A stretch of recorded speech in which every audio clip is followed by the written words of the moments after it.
Assalomu alaykum azizlar. Bu xonadonimizni proyekt ko'pchilikka qiziq bo'layotdi. Shuning uchun hozir bitta bu xonamizni proyekti bilan uyimizni proyekti bilan sizlarga tanishtirib o'tamiz. Bitta hozir mana biz kirish eshigini olib turibmiz. Kirish eshigi umumiy kirishda oyna qo'yganmiz. Bekka shkaf bo'ladi, mebel bo'ladi, shkaf. Lekin bu tomonda patologiyalarimiz mana kirganingizda o'ng qo'l tomonda mana ofshi katta umumiy xona. Bu ofshi mehmonlar o'tirsa ham bo'ladi, oila o'tirsa ham bo'ladi. Shunaqa umumiy xona qilingan. Biz tanishtirib o'tganmiz, narx-navolari bilan, boshqasi bilan hammasini tanishtirib o'tganmiz. Kimga qiziq bo'lsa ham video qo'yganmiz. Chunki videoda narx-navolarni ko'rsa bo'laveradi. Necha puldan qilganmiz, nima qilganmiz, hammasini. Lyustralar o'rnatildi, juda katta lyustra bo'ldi. Endi hozir bu yerda kamchiligi biralar qoldi. To'rtta bira tushadi bu tomonga, ikkala tarafga to'rtta bira tushadi. Biralar qo'yilgandan keyin juda chiroyli bo'ladi, xudo xolasa. Aytib o'tganimizdek, bu tomonga televizor bo'ladi. Televizor qo'yib, bu tomonga divan kreslo shunaqa qo'yib o'tirsa bo'ladi. Umumiy mehmonlar kutadigan, oila o'tiradigan xona bo'lsa bo'ladi, mehmonlar. Xullas, bu umumiy xonadan chiqqanimiz. Umumiy xonadan chiqqanimizdan to'g'rida oshxona, hali bitka yo'q. Oshxonada ranglarni sepib qo'yganmiz. Eshiklar o'rnatilgan yo'q. Umumiy xonadan o'tgandan o'ng tomonda bu radiolik xona bo'ladi. Ota-onalar uchun yotoqxona bo'ldi deb. Kirganda bu tomonda televizor bo'ladi. Tagida shkaf bilan orqasi mebelli zona bo'ladi-da. Xullas televizor bo'ladi bu yerda. Televizor bo'lsa, bu tomonimiz divan qo'yiladi bu tomonga. Divan nimaga bu tomonga joylashtirilsa, bizda musulmonchilikda bilasizlar, qibla tomon bu tomonda bo'ladi. Shuning uchun musulmonchilikka to'g'ri kelish uchun qiblani bu tomonga qilganmiz. Divanni boshi shu tomonga joylashgan. Dizaynerlarimiz divanni shu tomonga qo'yishgan.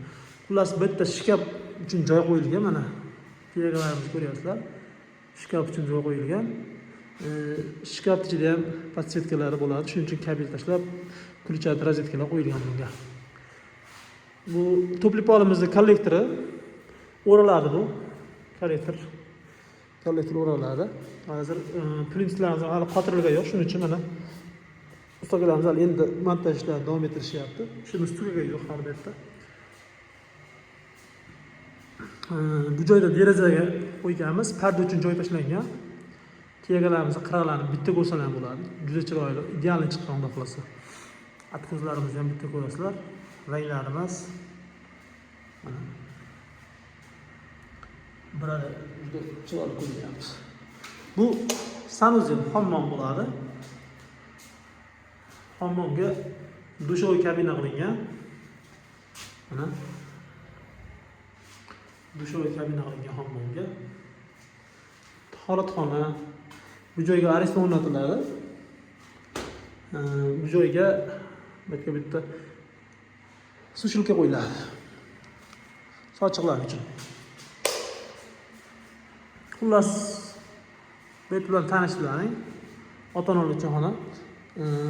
Xonamiz razmeri 5 ga 4,5. 5 ga 4,5. Xonamiz katta. Juda katta xona. Hop. Bu joydan chiqamiz. Bu joydan chiqqanimizda bu aytib o'tganimizdek boshida kirish eshigi bo'lgan. Kirish eshigidan to'g'rida umumiy sanuzel bo'ladi. Umumiy hammom. Mana bitta ko'rish boshlaymiz. Mana bira qo'yilgan, bu yerda umumiy hammom bo'lyapti. Bu qizlar uchun yotoqxona bo'lyapti. Bu qizlarning yotoqxonasi bo'lyapti. Mana ranglari ham shunga moslangan. Lyustralari ham chiroyli gullar. Nozikligidan, did bilan tanlangan hamma yo'q mana. Biralarni ko'ryapsizlar. Juda chiroyli.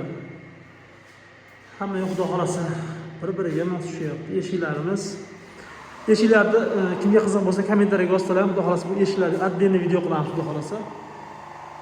Ustakalarimiz bilan gaplashib, videosini chiqaramiz. Narx-navolari, materiallari, qanaqa materialdan qilingan hammasini bitta video qilib qo'yamiz.